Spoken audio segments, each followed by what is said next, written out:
Bonjour à tous. Alors aujourd'hui nous sommes le week-end pascal 2020. Vous voyez, c'est le printemps, là il y a les cerisiers qui sont en fleurs, les pissenlits, c'est super beau, il y a du jaune. Le jaune c'est super. Alors je me présente d'abord, je suis berger. Je possède des milliers et des milliers de moutons qui m'obéissent au doigt et à l'œil, et aussi à la baguette. Mon rôle de bon pasteur est de les protéger avec amour. Donc je les nourris bien, j'en prends soin. Un mouton, parce que je sais qu'un mouton bien élevé avec amour, eh bien c'est l'assurance d'obtenir une laine soyeuse, de qualité, et une viande fondante d'un goût incomparable. Ça c'est certain, moi j'aime mes moutons. Alors pourquoi mes moutons sont heureux, mais vraiment heureux quand je les tonds? Pourquoi est-ce qu'ils ne réagissent pas? Pourquoi est-ce qu'ils ne réagissent pas quand je les vaccine, quand je les sacrifie sur l'autel de la gastronomie? Il y a un mystère, il y a un mystère. Surtout quand on sait que moi, je suis qu'un petit bonhomme fragile, qui ne ferait pas le poids face à un mouton en colère. Un seul mouton en colère, un seul bélier peut me tuer d'un seul coup. Eh bien le secret, le voici. Pour qu'un troupeau de milliers de moutons soit docile, soumis, obéissant, eh bien il suffit de jouer soit sur la peur, soit sur leurs besoins de sécurité.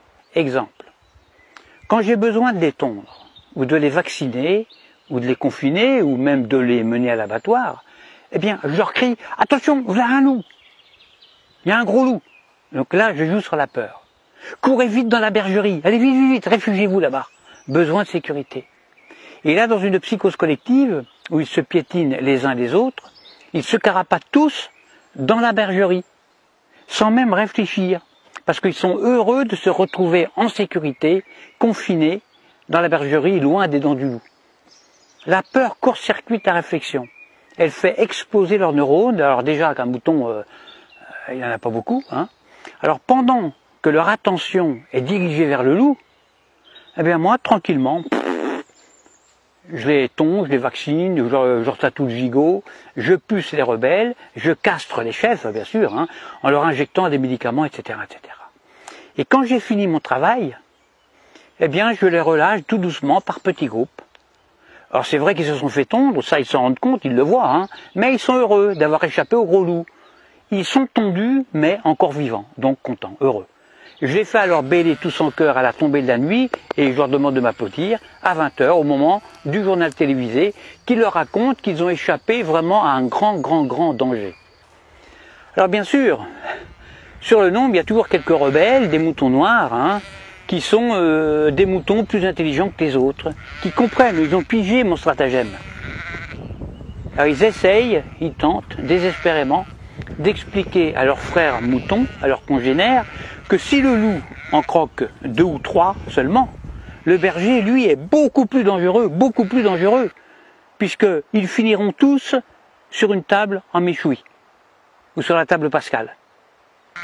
Alors il faut les gérer, ces moutons noirs, qui ne veulent pas rentrer dans la bergerie, parce que ce sont des rebelles, ce sont des esprits libres.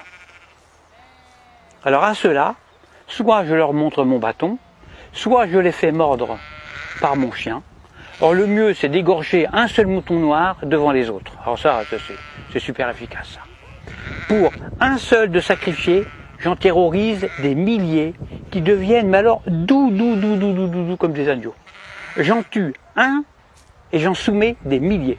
C'est comme ça qu'on étouffe la moindre velléité de révolte. Alors il y a de nombreux hommes politiques qui viennent me demander de les coacher. Alors que moi je ne suis qu'un simple berger, je suis qu'un pauvre berger, mais s'ils me le demandent, c'est justement parce qu'on peut utiliser ces méthodes, les méthodes de berger, chez les humains. En effet, la différence entre le comportement des moutons et celui des humains, eh bien c'est que justement il n'y a aucune différence. C'est ça le secret. Le secret est là, il n'est pas ailleurs. Donc, quand on veut faire passer une loi impopulaire, qui ne fait pas plaisir, eh bien on le fait pendant que la population a peur. Par exemple, on parle de crise climatique, de crise de la dette, de crise financière, de tempête, de canicule, de terrorisme, de crise sanitaire, etc., etc. À cause du coronavirus, là on joue avec la peur, eh bien on a réussi à confiner non pas des milliers de moutons, mais des milliards d'humains sur toute la planète, sur toute la Terre. Des humains, confinés comme des animaux. Des humains déshumanisés.